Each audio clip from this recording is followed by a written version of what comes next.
రైతులు భూమిని వదులుకోరు. అటువంటి భూములు అవుతుంది.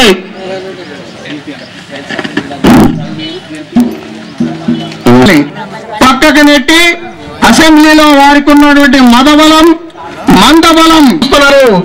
ఈ రాష్ట్ర ప్రజానీకాన్ని దోసుకోవాలని చూస్తున్నారు. పేద రైతాంగాన్ని దోసుకోవాలని చూస్తున్నారు. అక్రమంగా అరాచకంగా వారి యొక్క భూముల్ని లాక్కుంటున్నారు. కాబట్టి మీరు ప్రజలకు ఇచ్చినటువంటి వాగ్దానాలను నెరవేర్చడం కోసం ఈ కార్యక్రమాల్లో రాబోయే 200 రూపాయలు మనకే కావాలి, మనకు రావాల్సిన రాయితీలు మనకే రావాలి. పోయి నన్ను ఎదురు తిరుగుతారా మీరని అహంభావంతో త్వరతనంతో మీరు ప్రవర్తించడానికి వీలేదు. ప్రభుత్వం తెలంగాణ ప్రజలను ముప్పేట మోసం చేసింది. నువ్వు ఆ రైతుకు భూమి లేనప్పుడు నువ్వేడ పుణ్యం చేస్తావని చెప్పి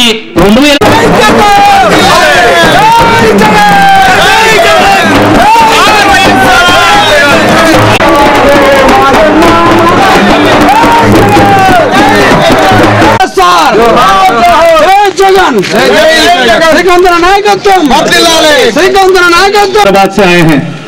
हमारी पार्टी రైతు పార్టీ है। ఈ రాష్ట్రాలను దోసుకోవాలని చూస్తున్నారు. ఈ రాష్ట్ర ప్రజానీకాన్ని దోసుకోవాలని చూస్తున్నారు. పేద రైతాంగాన్ని దోసుకోవాలని చూస్తున్నారు. అక్రమంగా అరాచకంగా వారి యొక్క భూముల్ని లాక్కుంటున్నారు. కాబట్టి కర్షకులారా అందరూ కూడా ఈనాడు తెలంగాణ రాష్ట్రంలో మరొక పోరాటానికి ఆ ప్రాజెక్టు 50% అయిపోతుంది. అంతేగా మీకు అన్ని రకాల అండదండలుగా నిలబడుతుంది. మనం కోల్పోయినటువంటి హక్కుల్ని తిరిగి పొందాలంటే భిక్షం ఎత్తుకొని కాదు.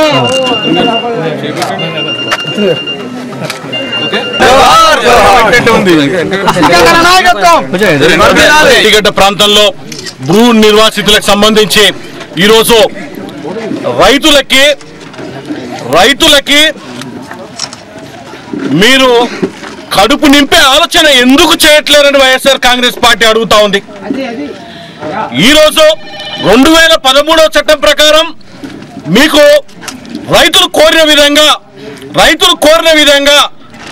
రైతాంగం మొత్తం కోరిన విధంగా 2013వ చట్టం ప్రకారం వాళ్ళ షరతులకు లోబడి మీరు భూసేకరణ ఇస్తే వాళ్ళకి నష్టమేందని మేము అడుగుతా ఉన్నాం. 2013వ చట్టం ప్రకారం భూసేకరణ చేసడానికి మీకున్న అభ్యంతరాలు ఏంటివి?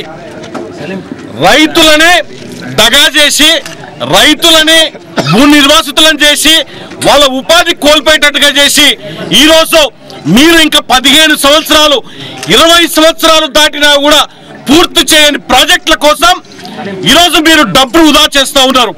ఈరోజు 90,000 కోట్ల రూపాయల కాళేశ్వరం ప్రాజెక్ట్ చూపిస్తూ ఉన్నారు. మళ్ళీ అది పెంచేసి 1,50,000 కోట్ల పైగా దాని బడ్జెట్ రూపకల్పన చేస్తూ ఉన్నారు. డిపిఆర్ లేదు, డబ్బులు లేవు. అయినా కానీ మీరు భూసేకరణకు ముందే మొదలుపెట్టారు కార్యక్రమాల్లో. దయచేసి టిఆర్ఎస్ ప్రభుత్వాన్ని వైఎస్ఆర్ కాంగ్రెస్ పార్టీ స్పష్టంగా సూటిగా ఒకే ఒక ప్రశ్న అడుగుతా ఉన్నది. ఆనాడు రాజశేఖర రెడ్డి గారు ఏ విధంగా ప్రాజెక్టులు కట్టినప్పుడు ఎక్కడైనా గొడవలు వచ్చినాయో మేము అడుగుతా ఉంటాం. ప్రాజెక్టులు కట్టడానికి వైఎస్ఆర్ కాంగ్రెస్ పార్టీ ఎక్కడ కూడా వ్యతిరేకంగా లేదు. రైతాంగానికి ఎక్కడైతే మీరు అన్యాయం చేస్తున్నప్పుడు ఖచ్చితంగా రాజన్న భక్తులుగా వైఎస్ఆర్ కాంగ్రెస్ పార్టీ ఖచ్చితంగా రైతుల అండ వెంట ఉంటుందని చెప్పేసి తెలియజేస్తా ఉన్నా.